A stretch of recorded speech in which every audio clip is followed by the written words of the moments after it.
మనము కనికరం అని గురించి అర్థం చేసుకున్నప్పుడు 5 విషయాల గురించి మనం ధ్యానించుకుందాం. మొట్టమొదటిది క్షమించటం.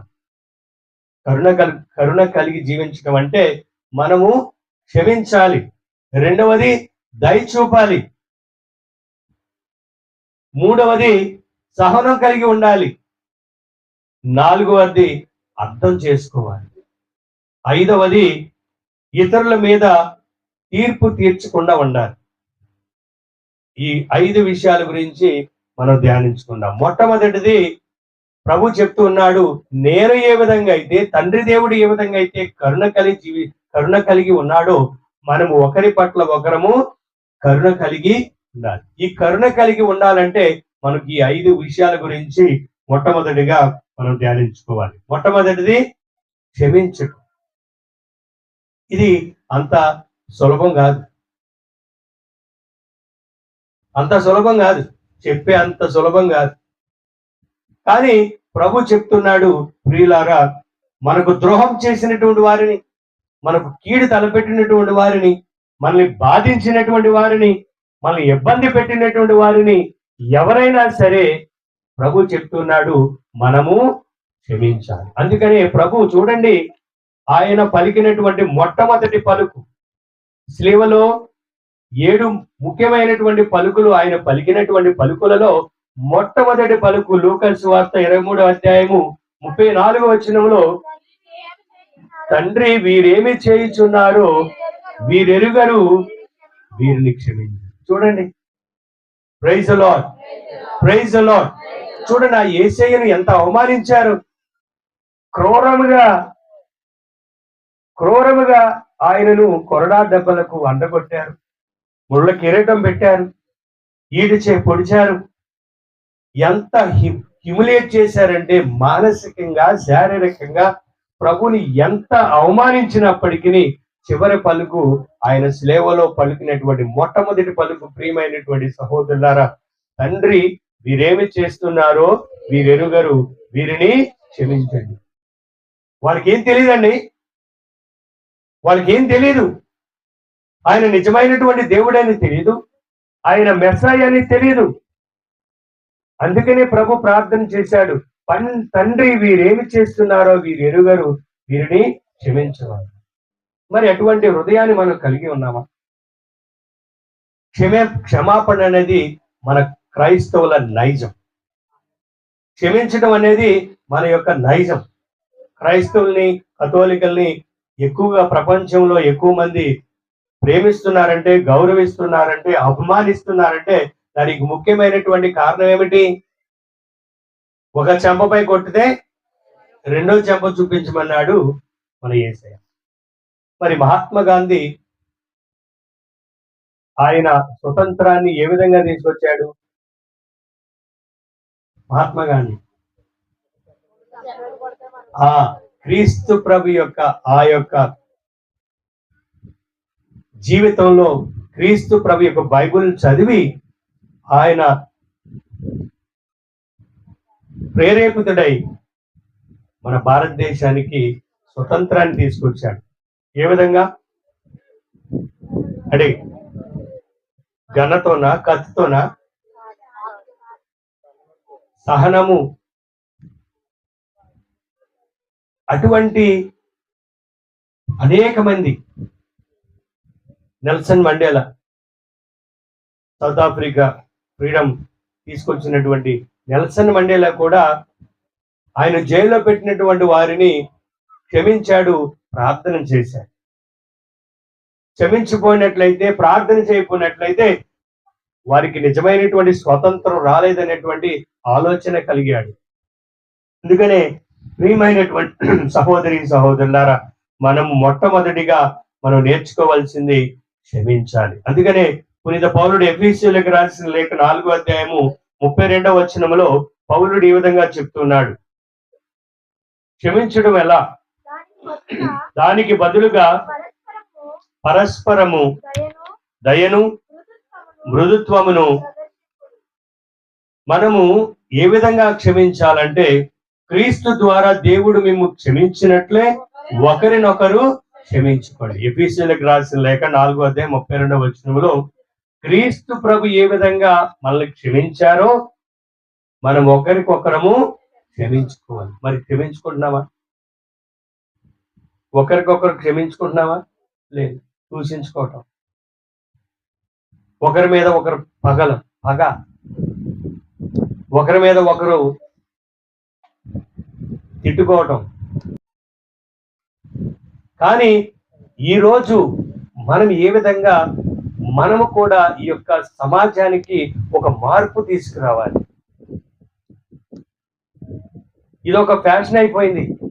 ప్రతి ఒక్కరికి దూషించటం, అవమానించటం, చెడ్డగా మాట్లాడటం, ఒకరి మీద ఒకరు అనేకమైనటువంటి కేసులు పెట్టుకోవటం, రక్త సంబంధికులే. మరి ఇటువంటి పరిస్థితులు ప్రియమైనటువంటి సహోదరి సహోదరులారా, ఈరోజు ప్రభు మనందరినీ కోరేది, తండ్రి దేవుడు ఏ విధంగా అయితే కరుణ కలిగి ఉన్నాడో మనము ఒకరి పట్ల ఒకరము కరుణ కలిగి ఉండాలి. ఆ కరుణ కలిగి ఉండాలంటే మొట్టమొదటి మన జీవితంలో ఉండాల్సింది క్షమాగుణం. క్షమించాలి. అది ఏ తప్పైనా సరే, అది ఏ విషయమైనా సరే, నిన్ను అవమానించినా, నేను అనేక విధాలుగా చిత్రహింసలు చేసిన మనలో పట్టు వెడనేటువంటిది మనలో చాలా మంది చెప్తాను. నేను మొన్న ఒకసారి ఎవరో ఒకరి మీద ఒకరు సాడీలు చెప్పుకుంటున్నారు, ఒకరి మీద ఒకరు పడటం లేదు. నేను నన్ను క్షమించు, మనం క్షమించాలి కదా. నేను క్షమించను.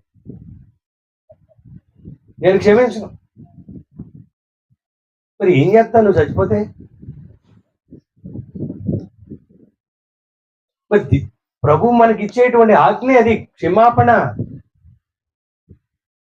కానీ ప్రియమైనటువంటి సహోదరులారా, మనం క్షమించాలంటే క్షమించి మర్చిపోవాలి. అది నిజమైనటువంటి క్షమాపణ. Praise the Lord, praise the Lord. మరి మనలో అటువంటి వారు ఉన్నారా? లేరా?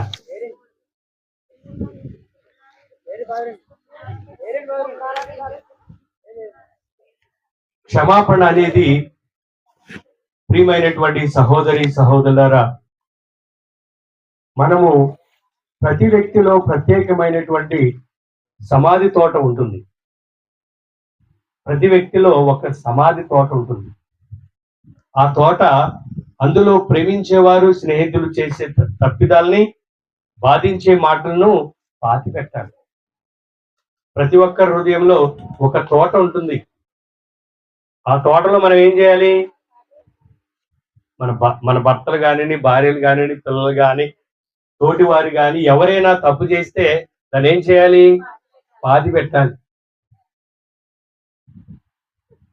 పాతి పెట్టిందని మళ్ళీ తవ్వకూడదు.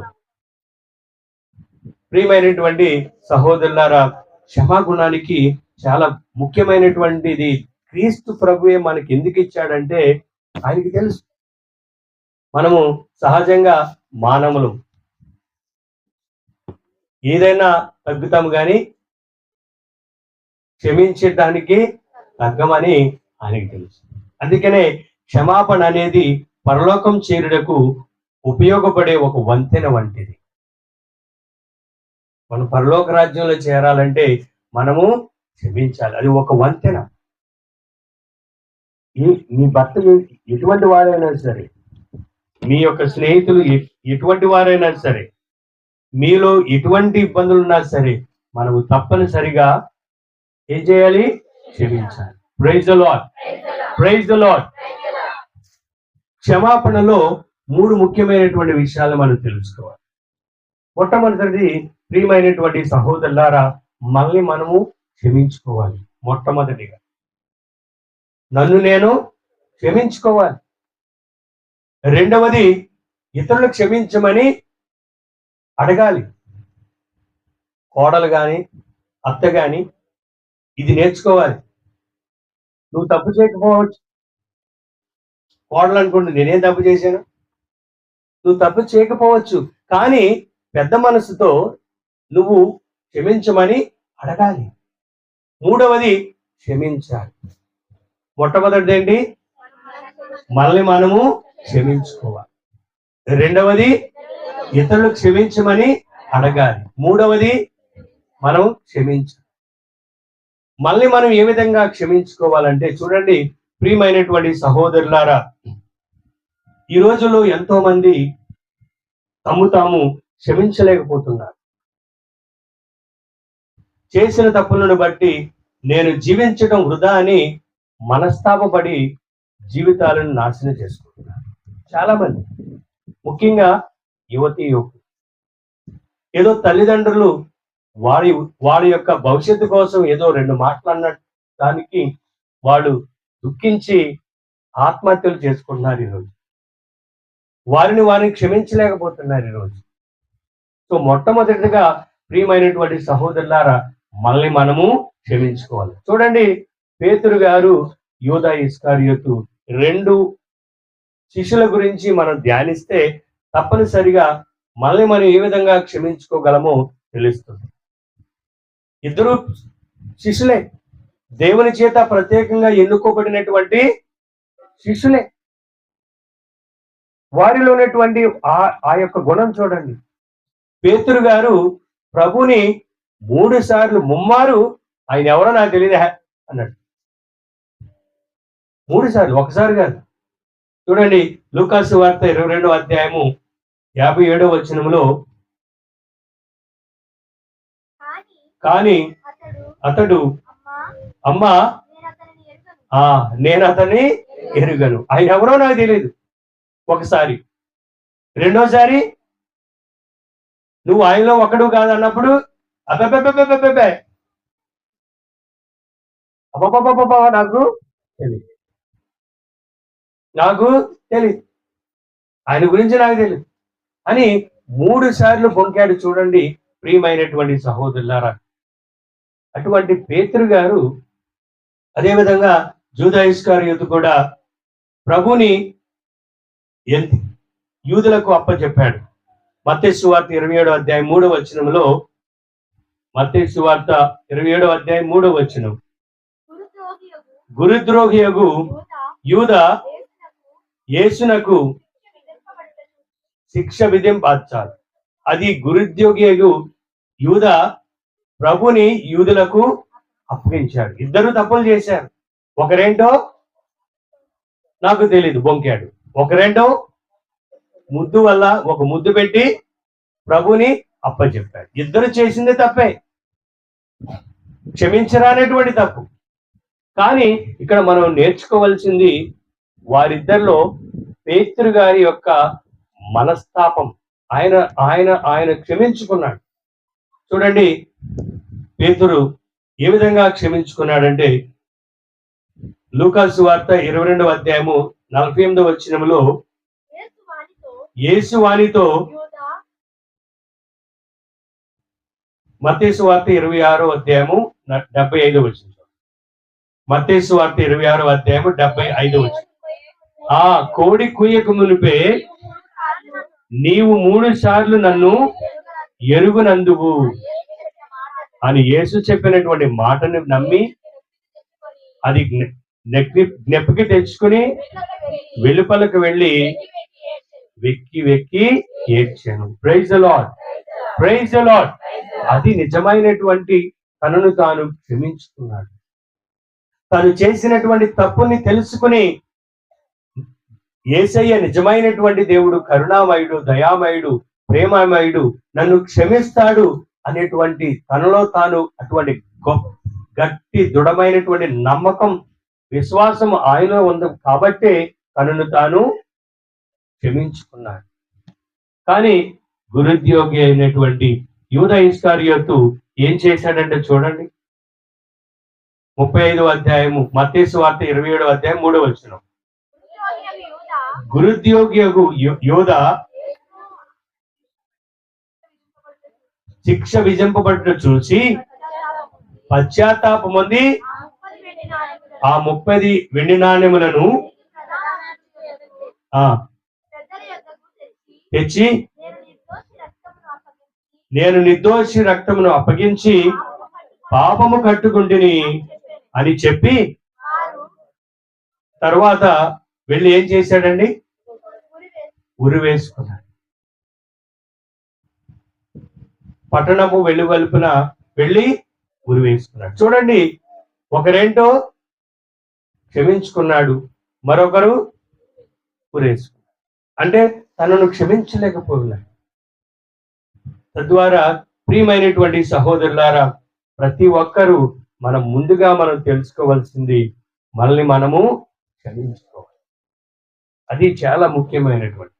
అందుకనే సామెతల గ్రంథము 24వ అధ్యాయము 16వ వచనములో, సామెతల గ్రంథము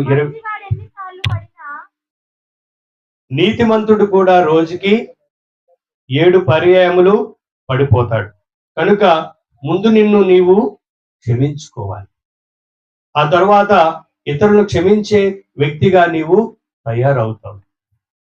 ఎక్కడ క్షమాపణ ఉంటుందో అక్కడ స్వర్గం ఉంటుంది. ఎక్కడ క్షమాపణ ఉంటుందో అక్కడ, క్షమాపణ ఉండదో అక్కడ నరకం ఉంటుంది. తద్వారా ప్రియమైనటువంటి సహోదరులారా, మనము దేవునిలాగా కరుణ కలిగి, ఒకరి పట్ల ఒకరు కరుణ కలిగి ఉండాలంటే మొట్టమొదటిగా మనలో ఏముండాలి? క్షమించేటువంటి గుణం ఉండాలి. మరి నాలో ఉందా? ప్రతి ఒక్కరూ ఆలోచించాలి. మరి ఇటువంటి తపస్కాలంలో మనల్ని మనము క్షమించుకోవాలి. మొట్టమొదటిగా ఆ క్షమాగుణాన్ని మనకు నేర్పించమని ప్రభుని అడగాలి. Praise the Lord. ప్రియమైనటువంటి సహోదరి సహోదరులారా, మనలో ఆ కరుణ, దేవుడు ఏ విధంగా అయితే కరుణామయుడు, అటువంటి కరుణ మనలో ఉండాలంటే మొట్టమొదటిగా మనము క్షమాగుణం కలిగి ఉండాలి.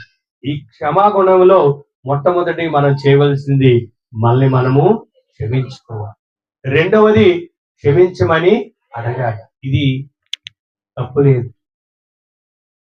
నేను ఎవరినైనా క్షమించమని అడిగితే నా వ్యక్తిగతం ఏం తగ్గదు, నా ఇజ్జత్ ఇంకా పెరుగుతుంది. కొంతమంది అనుకుంటారు, నేను క్షమిస్తే నా ఇజ్జత్ తగ్గిపోద్ది. అదేం తగ్గదు. నువ్వు ఎంతమందిని క్షమించమని అడుగుతావో అంతగా ఇజ్జత్ పెరుగుతుంది. నీ వ్యక్తిగతం, నీ యొక్క ఆ యొక్క పేరు పెరుగుతుందే కానీ తగ్గదు.